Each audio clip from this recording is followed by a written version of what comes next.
नमस्कार, मैं सिकंदर खान और आज हम कर रहे हैं कक्षा 8 की पाठ्य पुस्तक हमारा राजस्थान का 10वां और आखिरी लेसन राजस्थान में कला एवं संस्कृति। देखिए, राजस्थान में कला एवं संस्कृति ये लेसन किसी भी एग्ज़ाम से छूटा नहीं है, इसलिए बहुत ही महत्वपूर्ण लेसन है। देखिए, राजस्थान में कला का इतिहास मानव सभ्यता के इतिहास के साथ जुड़ा हुआ है और खुदाई से जो अवशेष प्राप्त हुए हैं उनसे कला के क्रमिक विकास को सहज ही हम समझ सकते हैं। जैसे हम आहड़ सभ्यता, कालीबंगा सभ्यता, पचमता, बागोर, गिलूंड, ओजणा आदि गांव उल्लेखनीय सभ्यताओं के केंद्र रहे हैं और उसके संकेत हमें यहाँ के जो मिली हुई सामग्री उससे प्राप्त होते हैं। सुरक्षा और जीवन उपयोगी साधनों को ध्यान में रखते हुए ये जो क्षेत्र हैं वो नदियों, तालाबों, पहाड़ियों उनके बीच में बसाए गए और मकान प्राय केलू या घास फूस से ढके कच्चे मकान हुआ करते थे और जो समृद्ध व्यक्ति थे उनके घर में पट्टशाला, ढालिया, पशुओं के छप्पर, अन्न के कोठे आदि होते थे और नगर या कस्बा जो बसाया जाता था उसकी बसावट बहुत ही सुनियोजित तरीके से की जाती थी। नागदा, चिरवा, कल्याणपुर आदि कस्बे घाटियों, पहाड़ियों या जंगल से घिरे स्थानों में ही बसाए गए थे और नगरों के अंदर मंदिर, महल, भवन, परकोटे, जलाशय, सड़कों की व्यवस्था इसी तरह से की जाती थी। जैसे देलवाड़ा, इंगोद इसके अच्छे उदाहरण देखे जा सकते हैं। राजस्थान स्थापत्य कला का धनी है। यहाँ के स्थापत्य कला की प्रमुख विशेषताओं में हम दुर्गों को, हवेलियों को, मंदिरों को, अनेक इन इमारतों को देख सकते हैं। जैसे आमेर, बूंदी, अजमेर, उदयपुर, जैसलमेर, कुंभलगढ़ आदि इस दृष्टि से स्थापत्य की दृष्टि से बेजोड़ है। दुर्ग, देखिए दुर्ग है, गढ़ है या किला है, ठीक है। राजस्थान के अंदर प्राय दुर्ग के लिए किला या गढ़ शब्द का इस्तेमाल करते हैं और दुर्ग प्राय सामरिक दृष्टि और सुरक्षा के लिए बनाए जाते थे और राजस्थान को यदि हम दुर्गों की भूमि कहें तो कोई अतिशयोक्ति नहीं होगी, क्योंकि यहाँ अनेक दुर्ग बने हुए हैं और सुरक्षा की दृष्टि से ऊंची पहाड़ियों पर, गहरी नदियों के किनारे, मैदानी भागों के अंदर बनाए गए और दुर्ग के निकट प्राय गहरी खाइयाँ बनाई जाती थी जिनमें पानी भरकर जहरीले जानवर छोड़कर शत्रु को रोकने का काम किया जाता था। इस प्रकार ये दुर्ग परीखा दुर्ग या पारिख दुर्ग की श्रेणी के अंदर भी माने जाते थे। दुर्ग शासकों की आवास, सेना व जन सामान्य के लोगों के रहने के लिए भी सुरक्षित स्थल थे। दुर्ग में कृषि, खाद्य भंडारण, वापी, कुंड, जलाशय आदि की पर्याप्त व्यवस्था होने के कारण सैनिक योद्धा कई महीनों तक दुर्ग के सभी मार्ग बंद करके शत्रु सेना को छकाते रहते थे, ठीक है। और ये दुर्ग या गढ़ के नाम से जाने जाते हैं। पहले दुर्ग के रूप में अपने को दिया गया है बूंदी दुर्ग। देखिए, बूंदी शहर के उत्तरी छोर पर 1354 ईस्वी के अंदर बरसिंह हाड़ा ने बूंदी दुर्ग को बनवाया था। यानी बूंदी दुर्ग का निर्माण किसने करवाया? ये दुर्ग 1354 में बरसिंह हाड़ा ने बनाया और इस दुर्ग के चारों तरफ एक सुदृढ़ परकोटा या चार दीवारी बनी हुई है। छत्रसाल महल, यंत्रशाला, बादल महल, अनिरुद्ध महल, ये इसके जो बने हुए इमारतें हैं इनके भित्ति चित्र देखने लायक हैं, बहुत ही कलात्मक हैं। इस प्रकार ये भवन की छतरियाँ, दरबार हॉल भी अलंकृत स्तंभ स्थापत्य कला को दर्शाते हुए दिखते हैं। अगला दुर्ग है लोहागढ़। देखिए, लोहागढ़ दुर्ग है वो भरतपुर में और जाट शासक सूरजमल द्वारा इसका निर्माण माना जाता है। इसके चारों ओर मिट्टी की दोहरी प्राचीर बनी है, इसलिए इसे मिट्टी का दुर्ग भी कहते हैं। इस पर कई बार आक्रमण हुए लेकिन इसे कोई भी जीत नहीं पाया, इसलिए लोहागढ़ दुर्ग या भरतपुर दुर्ग को अजय दुर्ग के नाम से भी जाना जाता है। ये सब माना जाता है कि जब भी इस पर हमला होता था तो गोले बारूद छोड़े जाते थे, वो मिट्टी में ही धंस जाते थे, इसलिए इसको जीतना कभी संभव नहीं हो पाया, इसलिए अजय दुर्ग के रूप में चर्चित हुआ। रणथंभौर दुर्ग, देखिए रणथंभौर दुर्ग है वो विश्व धरोहर के अंदर शामिल है। ध्यान रखें किसमें शामिल है? विश्व धरोहर में शामिल है रणथंभौर। रणथंभौर दुर्ग ऊंची पहाड़ी के शिखर पर एक दुर्गम और दुर्भेद दुर्ग है। ऐसा माना जाता है कि इस दुर्ग का निर्माण चौहान वंश के शासकों ने करवाया था और उसमें भी मुख्य रणथंभन देव का नाम लिया जाता है। इस दुर्ग में नौलखा दरवाज़ा, हमीर महल और 32 खंभों की छतरी प्रमुख ऐतिहासिक स्थान है। 32 खंभों की छतरी का निर्माण चौहान शासक हमीर द्वारा अपने पिता जत्र सिंह के 32 साल के शासन की याद में यहाँ करवाया गया। रणथंभौर के अंदर ही त्रिनेत्र गणेश का प्रसिद्ध मंदिर है। वर्तमान में ये दुर्ग तथा आसपास का जो वन क्षेत्र है वो रणथंभौर बाघ परियोजना में आ गया है। किस में आ गया है? रणथंभौर बाघ परियोजना में। इसके कारण इसके जीर्णोद्धार, संरक्षण और सुरक्षा पर विशेष ध्यान दिया जा रहा है। अगला दुर्ग है जालोर दुर्ग। देखिए जालोर है वो पश्चिमी राजस्थान में सोनग्रा चौहानों के शौर्य का प्रतीक है। अपनी प्राचीनता और सुदृढ़ता के लिए जालोर का दुर्ग प्रसिद्ध है। पश्चिमी अरावली श्रृंखला की सोनगिरी या त्रिकूट पहाड़ी पर यह बना हुआ है और इस दुर्ग में 4 दरवाजे हैं। कितने दरवाजे हैं? 4। इसका निर्माण 10वीं शताब्दी में परमार राजाओं धारावर्ष और मुंज के द्वारा करवाया गया ऐसा माना जाता है। इस दुर्ग के अंदर कुएं, कुंड, मंदिर और एक दरगाह भी बनी हुई है। इन मंदिर दरगाह के अलावा यहाँ परमारकालीन कीर्ति स्तंभ भी है। चित्तौड़गढ़ दुर्ग, ठीक है। अगला दुर्ग है चित्तौड़गढ़। देखो मध्यमिका नगरी के पतन के बाद चित्रकूट पहाड़ी पर 7वीं सदी में ऐसा माना जाता है चित्रांग मौर्य द्वारा, ठीक है, किस द्वारा?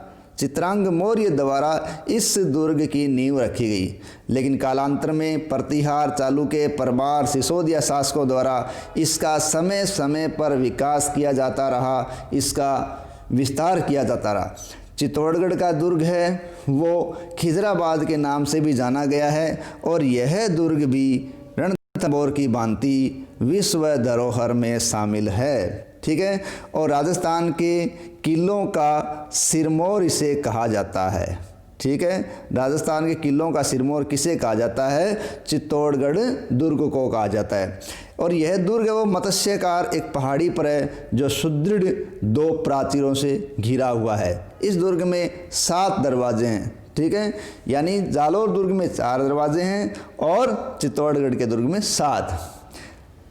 इसके अलावा राजमहल, कलात्मक मंदिर, जलाशय आदि भी चित्तौड़गढ़ दुर्ग में बने हैं। दुर्ग पर बने प्राचीन तीर्थ स्थल गोमुख कुंड के उत्तर पूर्वी कोण पर कुंभा ने कीर्ति स्तंभ या विजय स्तंभ का निर्माण करवाया। देखिए जो विजय स्तंभ है वो कुंभा द्वारा 1437 में, ठीक है, और सारंगपुर के युद्ध में महमूद खिलजी जो कि मालवा के शासक थे उनको हराया गया था। तो महमूद खिलजी को सारंगपुर के युद्ध में 1437 में हराने की याद में उन्होंने विजय स्तंभ या कीर्ति स्तंभ का निर्माण करवाया जो एक 47 फीट वर्गाकार और 10 फीट ऊंची जगती या चबूतरे पर बना हुआ है।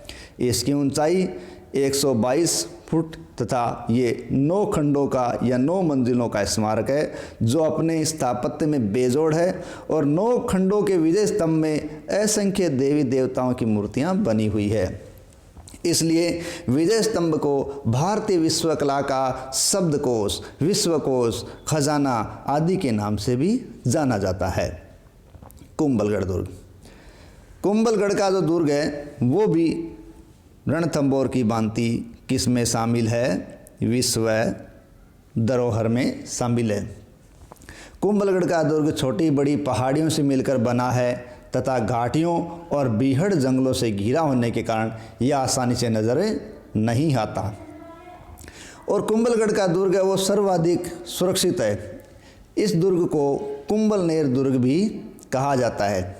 किसी प्राचीन अवशेष पर इसका पुनर्निर्माण हुआ। इसे नवीन परिवर्तित स्वरूप प्रदान करने वाले शासक थे राणा कुंभा। उन्होंने अपने प्रसिद्ध शिल्पी मंडन के नेतृत्व में इस दुर्ग को करवाया। कब? 1458 में निर्मित करवाया।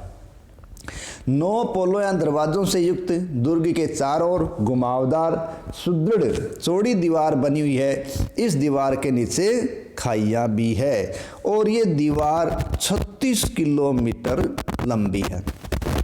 ठीक है, कितने किलोमीटर लंबी है? 36 किलोमीटर लंबी है। दुर्ग में समतल भूमि पर निर्मित स्थापत्य कला के अनूठे नमूने भी हैं। नीलकंठ महादेव का मंदिर, यज्ञ वेदी के साथ ही कई जैन मंदिर, झाली बाव बावड़ी, मामादेव या महादेव का कुंड, कुंभ स्वामी नामक विष्णु मंदिर, रायमल के पुत्र पृथ्वीराज का स्मारक। पृथ्वीराज को ही उड़ना राजकुमार कहा जाता है, जो सांगा के भाई थे। दुर्ग का सर्वाधिक ऊंचा भाग कटारगढ़ है। कौन सा भाग है? कटारगढ़। और यही महाराणा प्रताप का जन्म हुआ। सीमा और सामरिक दृष्टि से इस दुर्ग का बड़ा महत्व रहा है। देखिए, इस दुर्ग के बारे में अबुल फजल ने कहा है कि जब इसको देखना के लिए सिर ऊंचा करते हैं तो सर से पगड़ी नीचे गिर जाती है। कुंभलगढ़ या कटारगढ़ के लिए अबुल फजल का कहा गया है। नेक्स्ट है आमेर दुर्ग। डुंडार क्षेत्र का यह दुर्ग पर्याप्त सुरक्षित रहा। राजा मान सिंह के काल से ही इस दुर्ग की स्थापत्य कला में विशेष उन्नति हुई है। ठीक है, और स्थापत्य कला में हिंदू और मुगल शैली का एक सुंदर समन्वय हम इसमें झलकता है। ठीक है, और इसमें जड़े शीशों की सुंदरता देखते कोई बनती है। दुर्ग के प्रवेश द्वार पर गणेश गेट पर शीला देवी का प्रसिद्ध मंदिर बना हुआ है, जो आमेर की कुल देवी के रूप में चर्चित हुई है। साथ ही साथ ये जो आमेर का दुर्ग है वो विश्व धरोहर के अंदर शामिल है। अगला दुर्ग है गागरोन का दुर्ग। देखिए, गागरोन का दुर्ग भी विश्व धरोहर के अंदर शामिल है और ये राजस्थान का एक प्रसिद्ध जल दुर्ग है, जो झालावाड़ जिले में स्थित है और दो नदियों काली सिंध और आहू के संगम पर बना हुआ है। गागरोन का दुर्ग किन नदियों के संगम पर है? काली सिंध और आहू नदियों के संगम पर है।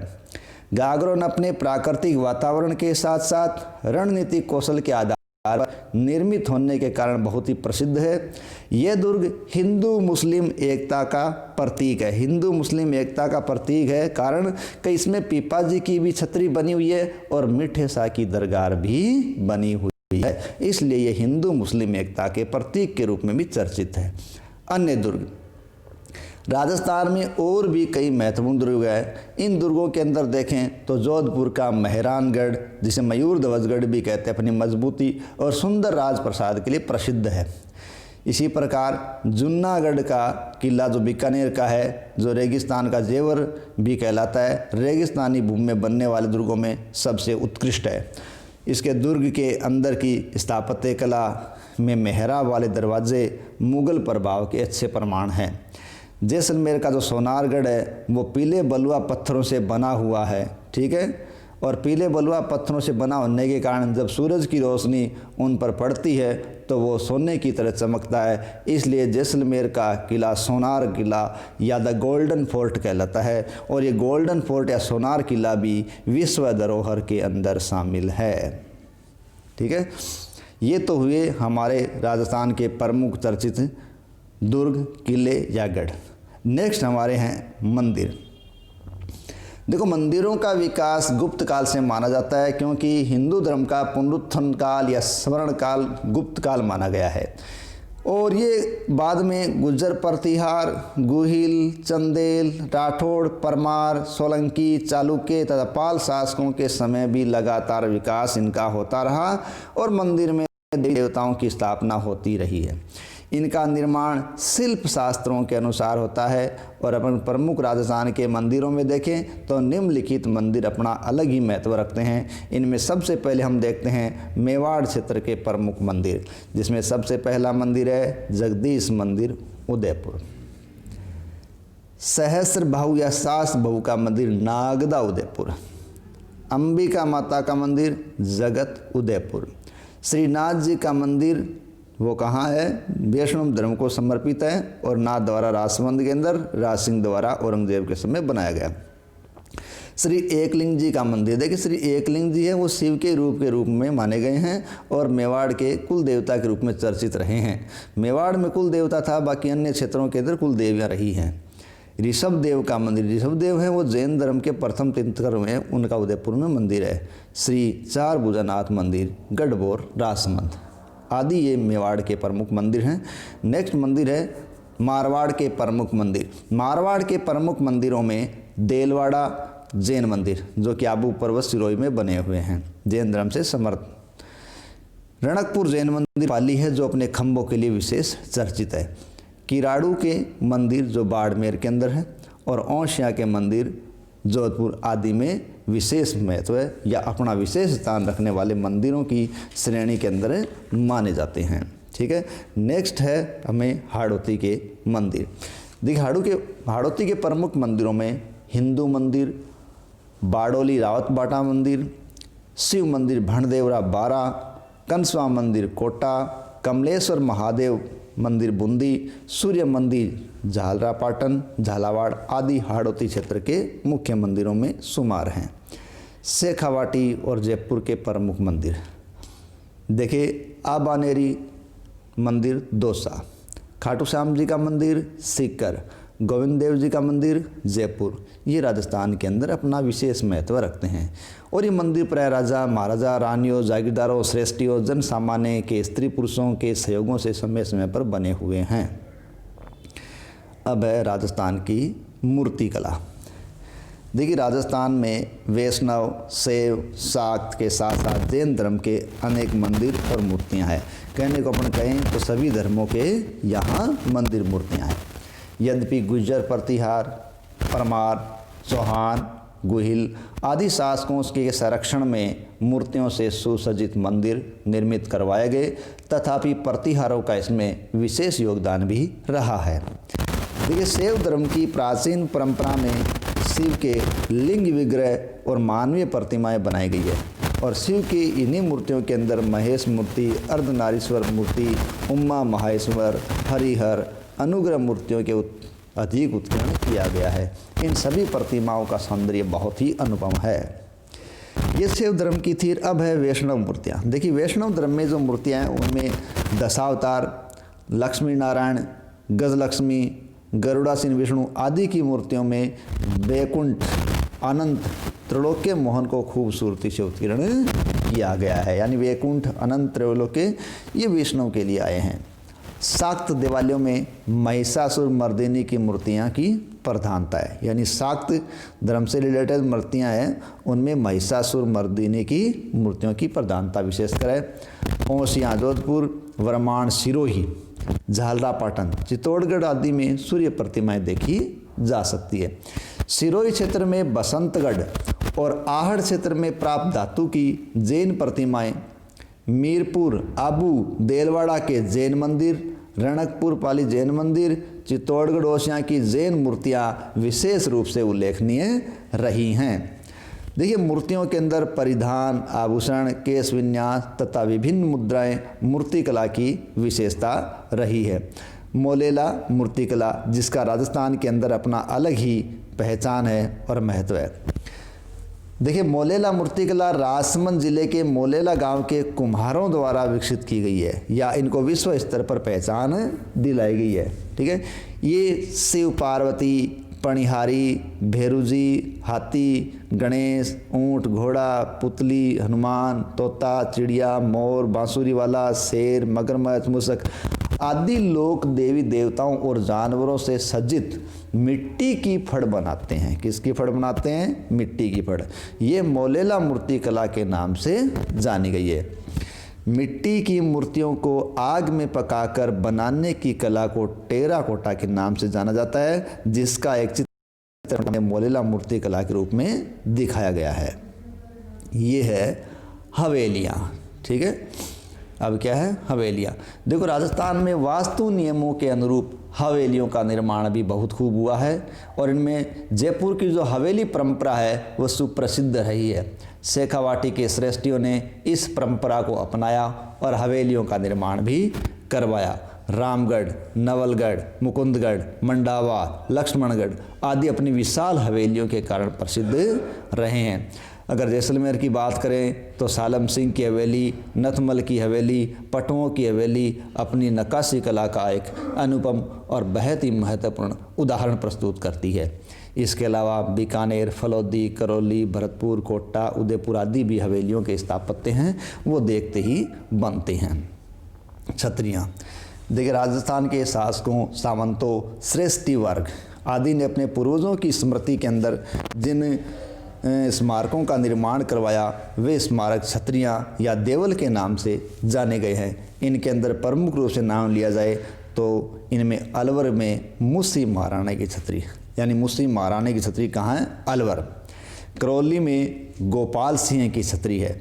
बूंदी में 84 खंभों की छतरी है, जिसका चित्र सामने दिया भी गया है।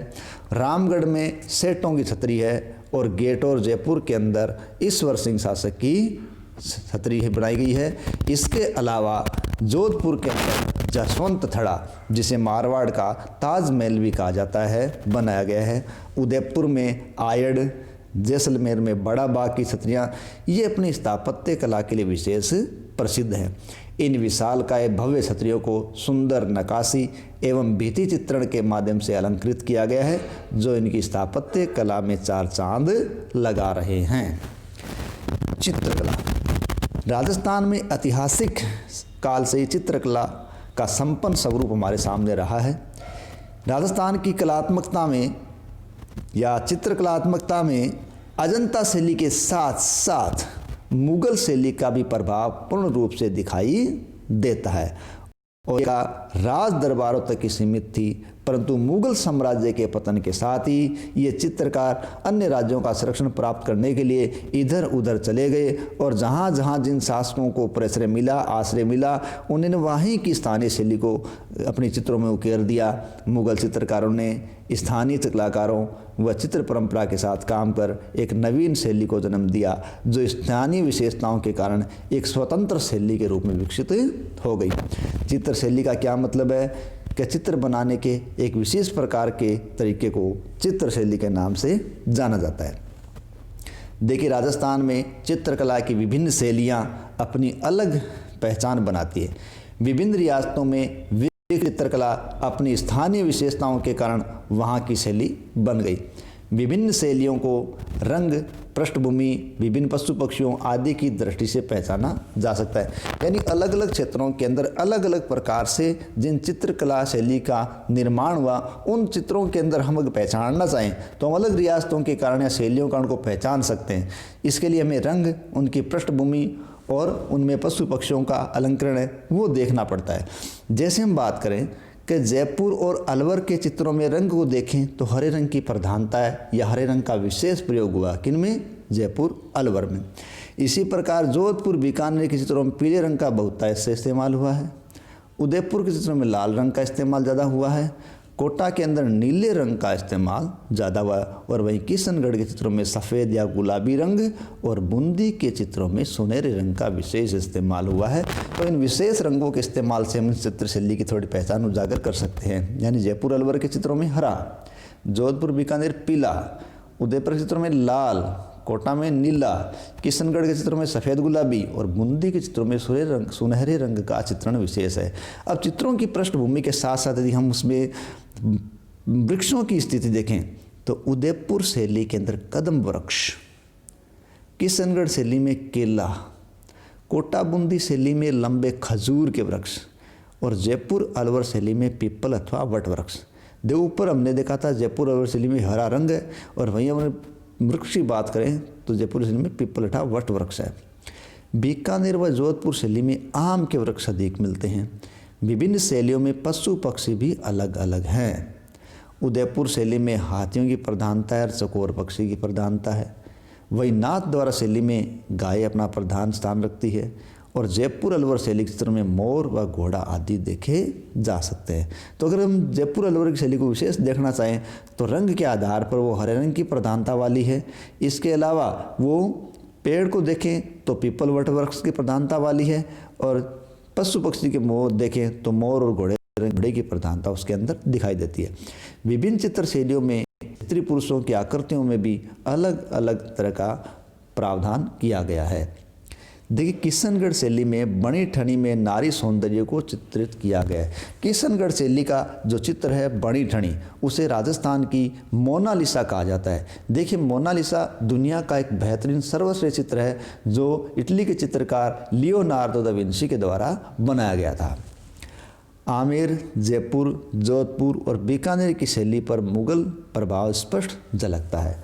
प्राय शिकार और मनोरंजन व क्रीड़ाओं, उत्सवों के चित्रों के साथ साथ प्राकृतिक, दैनिक जीवन, रीति रिवाज और परंपराओं से संबंधित है वो चित्र अधिक मात्रा में बनाए गए हैं, जो अलग ही राजस्थान की पहचान उजागर करते हैं।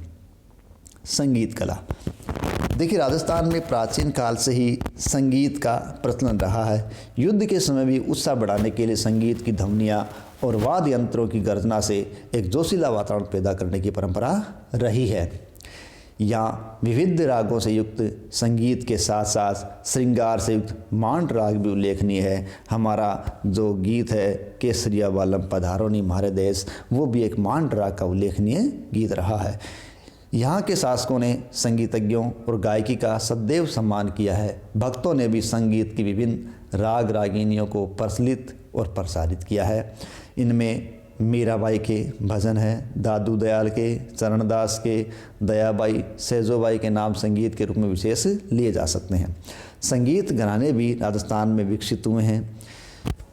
जन सामान्य के बीच लोक संगीत में संस्कार, उत्सव, पर्व, देवी देवता जागरण, वैवाहिक गीत आज भी गाए जाते हैं। तो इस प्रकार राजस्थान की अनूठी कला और संस्कृति यहाँ के दुर्ग में, यहाँ के मंदिर में, यहाँ की मूर्ति कला में, यहाँ की हवेलियों में, यहाँ की छतरियों में देखने को मिलती है। और ये हमारी गौरवपूर्ण विरासत है और इस विरासत को अक्षुण्ण बनाए रखना हमारा सबका दायित्व है, ताकि हम अपने इस राजस्थान के रजवाड़े को उत्तरोत्तर विकसित और उत्तरोत्तर कला की दृष्टि से या पर्यटन की दृष्टि से एक महफूज स्थल के रूप में रख सकें, देख सकें। धन्यवाद।